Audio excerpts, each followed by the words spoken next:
O Senhor esteja convosco, Ele está no meio de nós.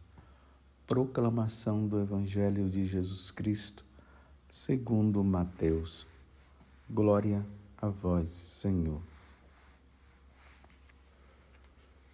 Naquele tempo, disse Jesus aos seus discípulos esta parábola. Um homem ia viajar para o estrangeiro. Chamou seus empregados e lhes entregou seus bens. A um deu 5 talentos, a outro deu 2, e ao terceiro 1, a cada qual de acordo com a sua capacidade. Em seguida viajou. O empregado que havia recebido 5 talentos saiu logo, trabalhou com eles e lucrou outros 5. Do mesmo modo, o que havia recebido 2, lucrou outros 2. Mas aquele que havia recebido 1 só, saiu, cavou um buraco na terra e escondeu o dinheiro do seu patrão. Depois de muito tempo, o patrão voltou e foi acertar conta com os empregados. O empregado que havia recebido 5 talentos entregou-lhes mais 5, dizendo: Senhor, tu me entregaste 5 talentos. Aqui estão mais 5 que lucrei. O patrão lhe disse: Muito bem, servo bom e fiel. Como fostes fiel na administração de tão pouco, eu te confiarei muito mais. Vem participar da minha alegria. Chegou também o que havia recebido 2 talentos e disse: Senhor, tu me entregaste 2 talentos. Aqui estão mais 2 que lucrei. O patrão lhe disse: Muito bem, servo bom e fiel. Como fostes fiel na administração de tão pouco, eu te confiarei muito mais. Vem participar da minha alegria. Por fim, chegou aquele que havia recebido 1 talento e disse: Senhor, sei que és um homem severo, pois colhes onde não plantastes e ceifas aonde não semeaste. Por isso fiquei com medo e escondi o teu talento no chão. Aqui tens o que te pertence. O patrão lhe respondeu: Servo mau e preguiçoso, tu sabias que eu colho onde não plantei e que ceifo onde não semeei. Então devias ter depositado meu dinheiro no banco, para que eu, ao voltar, eu recebesse com juros o que me pertence. Em seguida, o patrão ordenou: Tirai dele o talento e dai-o àqueles que têm 10, porque a todo aquele que tem será dado mais, e terá em abundância. Mas daquele que não tem, até o que tem lhe será tirado. Quanto a este servo inútil, jogai-o lá fora, na escuridão. Ali haverá choro e ranger de dentes. Palavra da salvação. Glória a vós, Senhor. Nesses dias nós, de forma bem corrente, nós temos ouvido uma sequência de parábolas que Jesus vem contando. E o conteúdo central desta parábola é a segunda vinda de Jesus. Nós católicos sabemos muito bem disso. Isso está impregnado dentro do nosso coração, porque nós professamos a nossa fé nas solenidades e nos domingos, na liturgia, aonde nós dizemos que o Senhor virá para julgar os vivos e os mortos. Nós cremos nisso. É a oração que nós fazemos quando nós professamos a nossa fé. Eu creio que um dia Jesus virá para julgar os vivos e os mortos. Então, se ele virá uma segunda vez, é porque ele veio a primeira. Os santos padres vão dizer que quando Jesus veio na primeira vez, ele veio no silêncio. Aquela noite, lá na gruta de Belém, ele nasceu. No silêncio.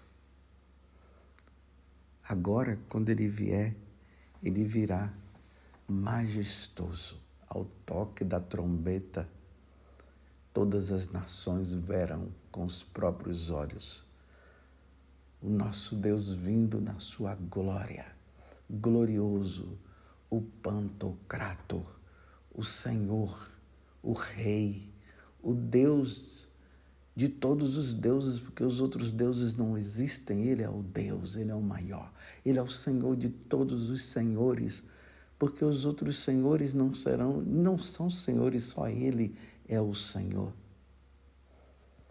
E ele virá para buscar aqueles que forem fiéis.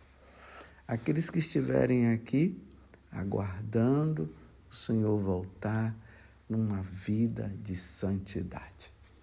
É assim que nós aguardamos, vigiando, e isso nós temos visto nas parábolas que ele tem colocado, numa atitude de vigilância, de oração, de expectativa.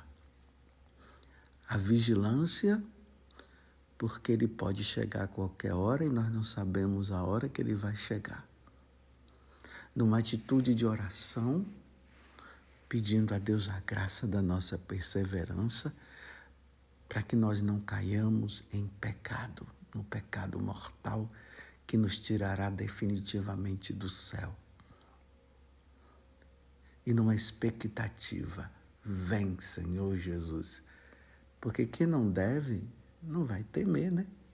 Nós vamos temer o quê? Só vai temer a segunda vinda de Jesus, que leva uma vida errada.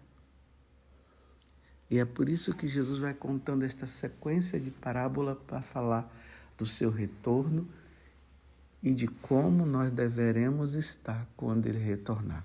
Então ele conta essa parábola aqui dos talentos, que nós não podemos apenas ficar olhando a parábola dos talentos na questão daqueles que receberam mais talentos e um outro que não recebeu, que recebeu somente um. E aí, às vezes, as pessoas pegam esta parábola para dizer assim, olha, Deus te deu muitos dons, então cuidado para não enterrar o dom. Não é isso. Esses talentos que Deus nos dá são as virtudes que nós precisaremos cultivar em nós para nós levarmos esta vida de santidade. Então o Senhor nos dá as virtudes. E através dessas virtudes nós vamos conquistando a nossa santidade, como eu acabei de dizer, lembrando que Ele nos dá para quando Ele voltar, Ele ver se realmente nós cultivamos essas virtudes. Para uns pode ser mais, para outros pode ser menos, como Ele está dizendo assim, de acordo com a capacidade que cada um tem. Então, partindo desse princípio, então vamos à parábola.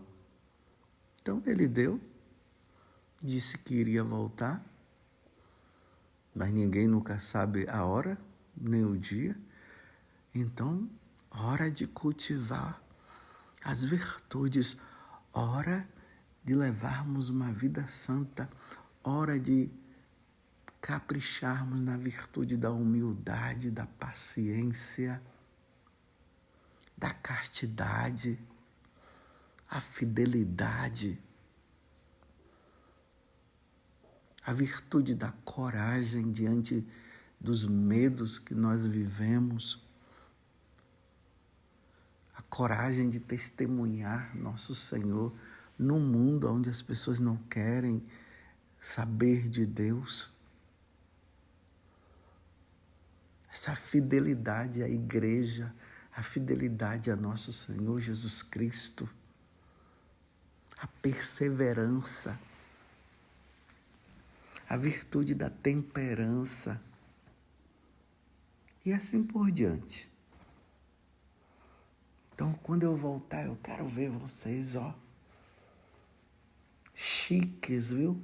É assim que Jesus está dizendo, porque eu quero voltar para que todos nós possamos viver na vida eterna.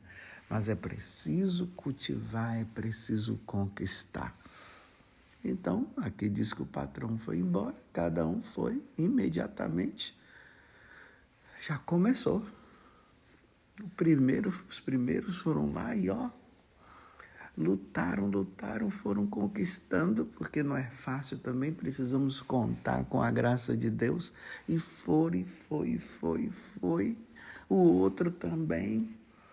Aí o último, sabendo quem era Deus, sabendo que Deus é justo, sabendo que um dia iremos passar pelo julgamento, sabendo que teremos que prestar contas, simplesmente se acomodou.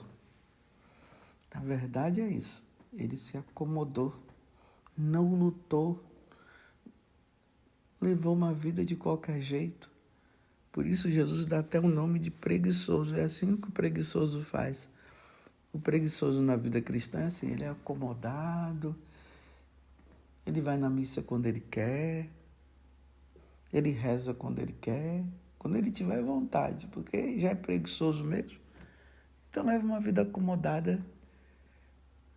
Mas pode notar, enquanto é acomodado para as coisas de Deus, ele tem assim uma vitalidade para as coisas do mundo, para fazer as coisas que o mundo oferece. Foi assim. Até que o patrão chegou, ou seja, até que Jesus voltou. E quando chega, o que acontece? Aquele primeiro foi lá, aqui, Senhor, tá vendo? Lutei, nossa, que coisa maravilhosa. Venha participar das alegrias. O segundo, a mesma coisa. Nossa, vem participar da minha alegria. Você lutou bem, você foi fiel. Você evitou o pecado de toda forma. Eu vi você, muitas vezes você caiu, mas você foi lá e retomou, foi lá, pediu perdão, procurou o sacramento da confissão. E que belo, venha você também. Aí chegou o outro. Por fim chegou aquele que havia recebido um talento e disse, Senhor, olha bem agora, né? Ele diante de Deus, diante do patrão, e aqui lembrando que é assim que vai ser diante de Deus, Senhor, sei que és um homem severo, pois colhes onde não plantastes e ceifas aonde não semeastes. Por isso fiquei com medo, tá vendo? Fiquei com medo e escondi o teu talento no chão. Que nada, ele estava com preguiça. Ele não quis lutar pela santidade. Foi isso que aconteceu com ele. Aqui tens o que te pertence. O patrão me respondeu, servo mau e preguiçoso. Não lutastes para ser santo. Levartes uma vida de qualquer jeito. Como você bem disse, você sabe quem eu sou. Pensou que iria me enganar com essa conversa fiada sua? Tentando se justificar?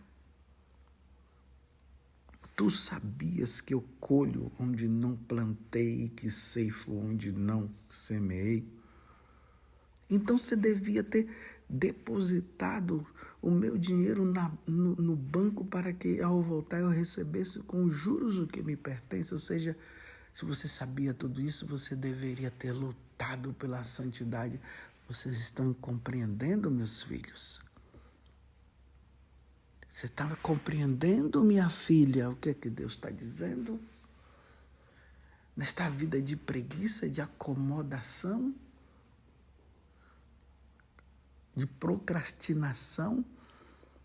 Procrastinação é aquele que fica assim, deixando para depois, vai deixando para depois. É assim que está levando sua vida, meu filho.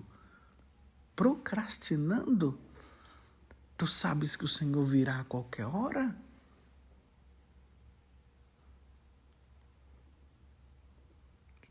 Então tá bom, servo mau e preguiçoso. Não fizestes? O patrão foi lá, pegou o que ele tinha, deu para os outros. E aqui vem o final, que é uma palavra que nós temos visto durante esses dias nas parábolas. Quanto a este servo inútil, jogai-o lá fora, na escuridão. Na escuridão. A escuridão é o inferno. Lá fora. Tira ele daqui, eu não quero ele aqui. Porque ele quis viver assim. Ele deveria ter feito como os outros fizeram, mas ele não quis. E ali haverá choro e ranger de dentes. É isso aqui que as pessoas hoje não querem acreditar diante do julgamento. As pessoas ficam, não vai ter isso não, porque Deus é bom, Deus é misericordioso. Santa Faustina deixou isso bem claro. Essa história de misericórdia, todo mundo, tudo é misericórdia, misericórdia, misericórdia, misericórdia. O inferno está cheio. Por que o inferno está cheio? Porque é o servo mau e preguiçoso. Achando que no dia do julgamento vai ludibriar Deus com conversa fiada. E ali Deus vai ter compaixão. É justiça, meus irmãos. Quanto a este servo inútil, jogai-o lá fora na escuridão, ali haverá choro e ranger de dentes. Nós precisamos refletir sobre isso. Nós precisamos entender que um dia nós seremos julgados diante de Deus. Entrar no céu numa vida cômoda, sem luta, é com luta. Temos que lutar contra o mundo, temos que lutar contra o diabo, temos que lutar contra nós mesmos, porque os desejos estão incutidos dentro de nós. Esses desejos maus que vão contra o que Deus nos pede. Como Jesus mesmo falou, o mal está dentro de nós, ou seja, esses pecados, a impureza, está tudo dentro de nós, os maus desejos, a vingança. Como Jesus disse, não é o que contamina não é o que está fora, o que contamina é o que está dentro. Esses maus desejos, a preguiça, a má vontade, a procrastinação, o desejo de vingança. Nós temos que lutar contra isso para que nós ganhemos o reino dos céus. Como ele falou ontem na parábola das 10 virgens, as virgens preguiçosas, na hora que o Senhor chegou, que elas criaram ânimo, para tentar mudar de vida, não deu mais tempo. Quando se entra, meus irmãos, não sai mais de lá, não. A porta do céu está aberta para nós lutarmos, para chegarmos lá e entrarmos por ela. Na acomodação não se vai para o céu, se vai para o inferno, onde haverá choro e ranger de dentes, como o Senhor acabou de dizer. Vou dar um exemplo. Hoje a igreja celebra a memória de Santa Mônica. Santa Mônica, ela é do século IV. Ela nasceu em Tagaste, na África. O seu esposo chamava-se Patrício. Ela teve vários filhos, entre os quais Agostinho, que amanhã, apesar de ser domingo, mas amanhã se celebra também a memória, mas como é domingo, dia do Senhor, então nós não vamos comemorar assim na liturgia. Mas o Agostinho deu muito trabalho. Muito trabalho. E Mônica, que era cristã, sabendo que a vida do filho que ele estava levando não iria levá-lo para o céu, mas para o inferno. E aí Santa Mônica, como nós sabemos, começou a vida dela de oração, de penitência.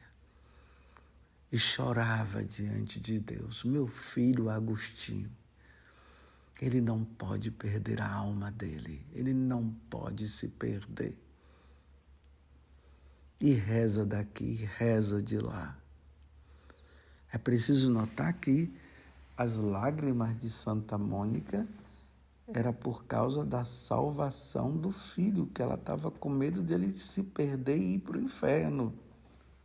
Ela não estava pedindo a Deus uma vida boa para Santo Agostinho, que ele tivesse muito dinheiro, que ele tivesse uma boa esposa. Não, ela estava pedindo a conversão. Então, Santa Mônica tinha noção do que o Evangelho de hoje está dizendo. Servo mau e preguiçoso. Ah, não quisestes não? Então agora joga ele nas trevas exteriores e ali haverá choro e ranger de dentes. Vocês entendem o que é a lágrima de uma mãe vendo o filho que está se perdendo, que está caminhando para a perdição eterna? E aí, mais ou menos, uns falam que foram 28 anos, outros falam que foram 30 anos de oração. Aqui não importa tanto se foi 28, se foi 30. O importante é saber que foram anos e anos, anos de dedicação na oração, até que diante de uma pregação do bispo Ambrósio, Santo Ambrósio, ele se converte. Mas, na verdade, Santo Agostinho buscava a verdade. Ele estava buscando a verdade. Mas no lugar errado. Até que ele encontrou a verdade. Nosso Senhor Jesus Cristo. E aí se converteu. E é bonito, no ofício das leituras fala que Santa Mônica, depois que Agostinho já estava convertido, ele não somente se tornou cristão, mas se tornou também um sacerdote, um bispo, um grande bispo e santo. Aí Santa Mônica conversando com ele, dizendo: meu filho, agora o que é que eu preciso mais? Viver nesse mundo para quê? Você já se converteu. Já está na hora de eu voltar para a casa do Pai. Olha que coisa linda. Primeiro, a garantia dela, porque ela sabia que ela tinha levado uma vida santa. E segundo, a garantia de saber que o filho dela, o pior de todos, já tinha se convertido também. E estava levando uma grande vida santa. E aí ela, prevendo a morte, ela diz: olha, não deixe de rezar por mim. E aí, uns dias depois, ela acaba morrendo. Que coisa linda. Missão cumprida. Está vendo que é a missão de um pai e de uma mãe? Essa é a missão maior. Fazer com que o filho que talvez tenha se tornado um pagão se torne um cristão. Mas eu quero dizer para você, pai e mãe, que me ouvem agora, dê Deus para os seus filhos agora. Sue agora. Se sacrifiquem agora, para não ter que se sacrificar depois que estiverem grandes, porque depois de grande não é fácil, não. Foram 30 anos de oração para converter o filho, viu? Santa Mônica. Mas se você já levar Jesus agora, não vai ser preciso isso, porque você já terá um filho que já está caminhando com Deus. Dê Deus agora, para depois, no final, por não ter dado agora, sofrer tanto com tantas orações e não conseguir convertê-lo. Você me entende? Você entende o que eu estou dizendo? E graças a Deus, ele se converteu. Que coisa linda. Agora realmente, meus irmãos e minhas irmãs, realmente agora o talento foi multiplicado, a conversão aconteceu. Ali não haverá choro e ranger de dentes, não. Ali haverá alegria, alegria da santidade, alegria do céu, alegria de estar com Deus, a alegria da eternidade, a alegria da visão beatífica. É esta alegria que Santa Mônica já contemplou aqui na terra diante da santidade do filho dela, de Agostinho. E quem foi Santo Agostinho? Lembrado. E muitas vezes quando nós falamos de alguma coisa, foi Santo Agostinho que disse.